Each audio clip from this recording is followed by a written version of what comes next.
Hi there, Karen Flaherty from Living by Human Design. Hope you're doing well today. In today's Human Design weather, we've got the gate 36, which is all about crisis and drama. Okay, so we've got the gate, Sun in gate 36. It started early on March 13th and it goes until March 18th. And we've got the Earth in gate 6, which is the warrior or the peacemaker. So we've got the 36 here coming off the top of the solar plexus, and we've got the 6 here also coming off the solar plexus. So that alone, is going to lead to an interesting week, right? Because both are coming off the solar plexus. We start out with the 1222 defined here, which continued from last week. And then we move into actually a few days of both of these defined. And then by Wednesday into Thursday, the 1222 goes away, and we've got the 360 defined here, which defines both the sacral and the root center. So we go from some emotional energy as manifester to more of a kind of more subtle generator energy. Most of you will already have the sacral defined, and so it won't be too much of a change. The 70% of us have the sacral defined, but then for some of you, the root will also get defined as the 360. And that'll feel like it's a little more rooted, grounded, like the earth is a little more stable for you.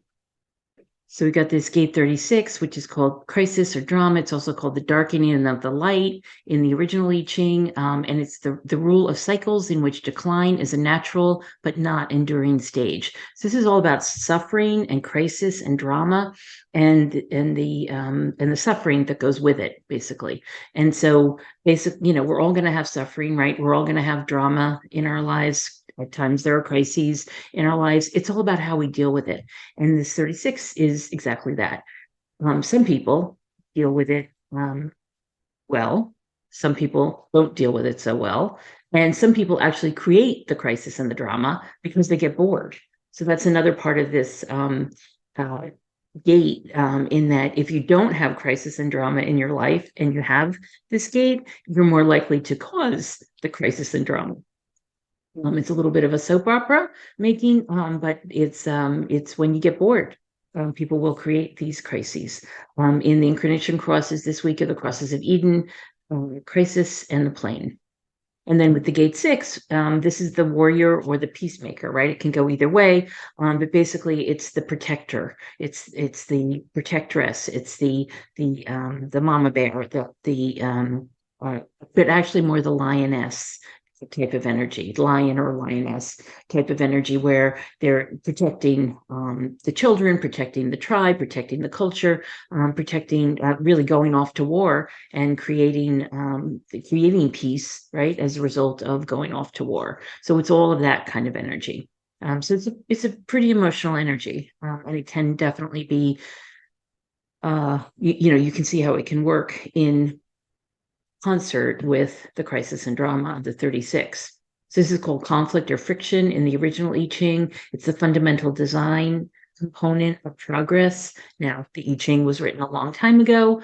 Progress to them meant taking over territories, fighting the war, and coming back the victor. That's what they meant by progress. I'll just clarify that. And this is the law that growth cannot exist without friction. Again, from the philosophy or the premise that you can't get anything without fighting.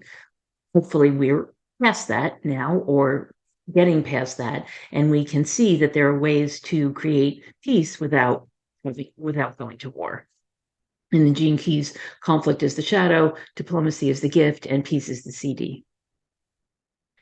So in the Gene Key 36, we've got on the low end, the shadow is turbulence, the gift is humanity, and the CD is compassion on the highest level. And so he says in the graphic, when we meet compassion, we meet God within a human being.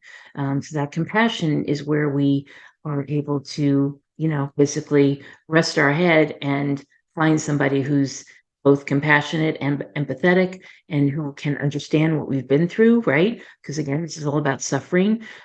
People who can understand this kind of suffering, or the suffering that we've been through or that they've been through, is somebody that we're will at least be understanding of our perspective and our or their perspective and the way they've been through things. And actually in that vein, I'll just do a little more research. But my guess is that people with this gate would be the ones to start self-help groups like an Alcoholics Anonymous, right? Or other groups where people are coming together, perhaps veterans, perhaps first responders, perhaps nurses, other people who are basically in the fray, who are coming together to unite and to support each other, right? Any kind of support groups would most likely have this kind of an energy at their core.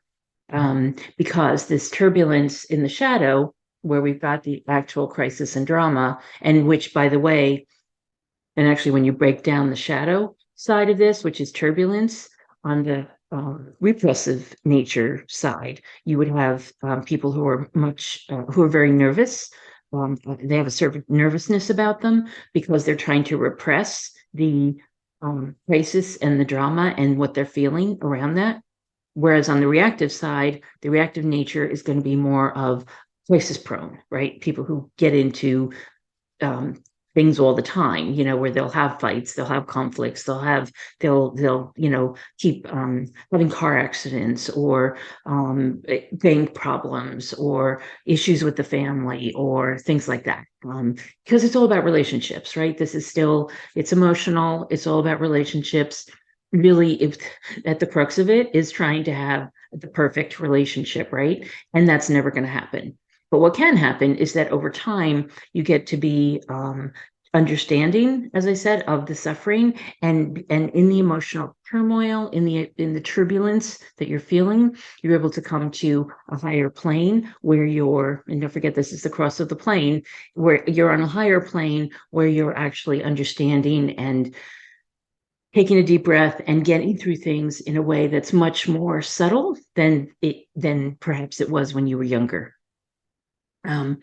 He says one of the greatest determinants of our frequency, our energetic frequency, is how we deal with emotionally challenging situations, right? People who have that emotional IQ, people with a higher emotional IQ deal much more compassionately, more willing to see the other person's perspective if they're on this higher plane and have a higher frequency. Also, the deepest role of the 36th gift is to help humans to become human, right? When we can model, or you can model, idea of having gone through suffering and then being able to come out the other side and be a person who's still at peace with the world, that's somebody who is a model for others and basically models how to be human. He also says suffering by design is for only one reason: to crack us open. It's to crack us open and to reach our innermost recesses and shatter patterns that keep us apart. Because really, all of the suffering has the potential of keeping us apart, right? You want to say, well, you didn't suffer as much as I did, or you have no idea what I'm going through. When we can understand each other's perspectives and see the suffering that we've each been through and understand that from a really deep place from the heart, that will then crack us all open, right? And allow us to see how other people are dealing with it. In that whole vein, because there's the peacemaker and the warrior, and we're still now a year on into, or 13 months on into almost into the war in Ukraine. I just wanted to put up a few messages, things that I've found on the internet that are that have to deal with this kind of energy. For one, actually two of them are from Chichinarhan, who passed away last year. He said, "It is not impermanence that makes us suffer. What makes us suffer is wanting things to be permanent when they are not, right? We want things to stay the same and they just don't. And that's what causes a lot of suffering, right? It's what causes a lot of turmoil and conflict in the world." Gandhi says, "When I despair, I remember that all through history, the way of truth and love have always won. There have been tyrants and murderers, and for a time they can seem invincible, but in the end, they always fall." think of it always, which gives us a little hope. And then finally, again, Thich Nhat Hanh says, our capacity to make peace with another person and with the world depends very much on our capacity to make peace with ourselves. And so just know that it always starts from within. It starts with us. So we had a number of people who had birthdays this week. These are the Red Angle Cross of Eden, the Cross of Crisis, and the Cross of the Plane. And I'm just looking to see if any of them were the types of people. James Madison, of course, was all about democracy and wrote the Madison Papers. I think Pat Nixon was actually involved with some self-help groups after she got help herself. Albert Einstein, of course, saw the suffering in his own country. He came from Germany over to the United States and was not involved with the Holocaust, but certainly it was very understanding of the suffering that went on there. Ruth Bader Ginsburg, I think perspective saw a lot of suffering in New York. And basically, she was involved with social justice from a very early age. As soon as she got her law degree, she was involved with social justice of all types. So you could see her as somebody who would be fighting the good fight. So you can imagine with crisis and drama being in the air this week, and then the warrior and the peacemaker, you have choices. And so the people around you are going to be playing out the way they usually play out. You get to decide how you want to react in those situations, because you don't have to react the way you have reacted in the past. You get to choose a new way of being, listen to your gut or listen to your decision-making strategy and do something that makes sense for you, that feels better in the moment. So I hope you have a great week, and I'll talk to you soon. Take care.